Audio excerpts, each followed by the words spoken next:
ನಮಸ್ಕಾರ ಸ್ನೇಹಿತರೆ, 27 ವರ್ಷಗಳ ಬಳಿಕ ಈ 3 ಜನ್ಮ ರಾಶಿಗೆ ಗುರುಬಲ. ಮುಂದಿನ 4 ತಿಂಗಳು ಇವರು ಮುಟ್ಟಿದ್ದಲ್ಲ ಬಂಗಾರ, ಎಲ್ಲೆಲ್ಲೂ ಗೆಲುವಿನದೇ ರಾಜ್ಯಭಾರ. ಹೌದು, ವೈದಿಕ ಶಾಸ್ತ್ರಗಳಲ್ಲಿ ಶನಿಯನ್ನು ಪ್ರಬಲ ಗ್ರಹವೆಂದು ಪರಿಗಣಿಸಲಾಗಿದೆ. ಇದು ಅತ್ಯಂತ ನಿಧಾನವಾಗಿ ಚಲಿಸುವ ಗ್ರಹವಾಗಿದ್ದು 2.5 ವರ್ಷಗಳ ನಂತರ ತನ್ನ ರಾಶಿಯನ್ನು ಬದಲಾಯಿಸುತ್ತದೆ.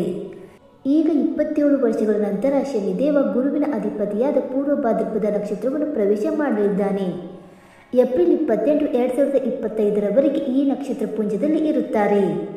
ಇದರ ಪರಿಣಾಮವಾಗಿ 3 ರಾಶಿಗಳ ಅದೃಷ್ಟವು ಸುಧಾರಿಸಲಿದೆ. ಇವರ ವೃತ್ತಿ ಜೀವನವು ವೇಗವಾಗಿ ಚಲಿಸಲು ಪ್ರಾರಂಭಿಸುವುದಲ್ಲದೆ ಶನಿಯ ಆಶೀರ್ವಾದದಿಂದ ಇವರ ವ್ಯವಹಾರವು ಸಹ ವೇಗವನ್ನು ಪಡೆಯುತ್ತದೆ. ಮತ್ತು ಸಂಪತ್ತು ತುಂಬಲಿರುವ ಆ 3 ಅದೃಷ್ಟದ ರಾಶಿಗಳು ಯಾವುವೆಂದು ತಿಳಿದುಕೊಳ್ಳೋಣ ಬನ್ನಿ ಸ್ನೇಹಿತರೆ.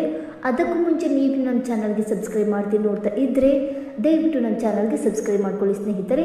ಹಾಗೆ ವೈದಿಕ ಜ್ಯೋತಿಷ್ಯ ಮತ್ತು ಆಚಾರ ವಿಚಾರಗಳಲ್ಲಿ ನಂಬಿಕೆ ಇದ್ದರೆ ವಿಡಿಯೋಗೊಂದು ತಪ್ಪದೆ ಲೈಕ್ ಕೊಟ್ಟು ನಿಮ್ಮ ಆತ್ಮೀಯರಿಗೂ ಶೇರ್ ಮಾಡಿ. ಮೊದಲನೇದಾಗಿ ಕುಂಭರಾಶಿ. ಈ ರಾಶಿಯ ಜನರಿಗೆ ಶನಿದೇವರ ನಕ್ಷತ್ರ ಪುಂಜದ ಬದಲಾವಣೆಯು ತುಂಬ ಪ್ರಯೋಜನಕಾರಿಯಾಗಲಿದೆ. ಇದರ ಪರಿಣಾಮದಿಂದಾಗಿ ಸಮಾಜದಲ್ಲಿ ಗೌರವ ಹೆಚ್ಚಾಗುತ್ತದೆ ಮತ್ತು ಸ್ವಂತ ವ್ಯವಹಾರವನ್ನು ಪ್ರಾರಂಭಿಸಲು ಸಹ ನಿರ್ಧರಿಸಬಹುದು ಮತ್ತು ಆರ್ಥಿಕ ಜೀವನ ಉತ್ತಮವಾಗಿರುತ್ತದೆ. ಎರಡನೇದಾಗಿ ಧನುರಾಶಿ. ಈ ರಾಶಿಯ ಜನರಿಗೆ ನಕ್ಷತ್ರ ಪುಂಜದಲ್ಲಿನ ಬದಲಾವಣೆಯು ತುಂಬ ಶುಭವಾಗಬಹುದು ಮತ್ತು ಕುಟುಂಬದಲ್ಲಿ ಸಂತೋಷ ಮತ್ತು ಶಾಂತಿಯ ವಾತಾವರಣ ಇರುತ್ತದೆ ಮತ್ತು ಬಾಕಿ ಇರುವ ಕೆಲಸಗಳು ಪೂರ್ಣಗೊಳ್ಳಬಹುದು. ಇನ್ನು ಮೂರನೆಯದಾಗಿ ತುಲಾರಾಶಿ.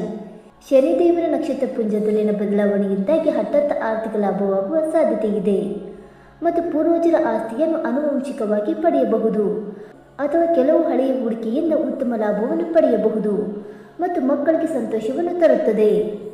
ಸ್ನೇಹಿತರೆ, ಈ ಮಾಹಿತಿ ನಿಮಗೆ ಇಷ್ಟವಾಯಿತಾ? ಇಷ್ಟವಾಗಿದ್ದರೆ ವಿಡಿಯೋಗೊಂದು ಲೈಕ್ ಮಾಡಿ, ಶೇರ್ ಮಾಡಿ. ಹಾಗೆ ನಿಮ್ಮ ಅನಿಸಿಕೆ ಮತ್ತು ಅಭಿಪ್ರಾಯಗಳನ್ನು ತಪ್ಪದೆ ಕಮೆಂಟ್ ಮೂಲಕ ತಿಳಿಸಿ ಸ್ನೇಹಿತರೆ. ವಿಡಿಯೋ ನೋಡಿದ್ದಕ್ಕಾಗಿ ಧನ್ಯವಾದಗಳು. Thank you so much.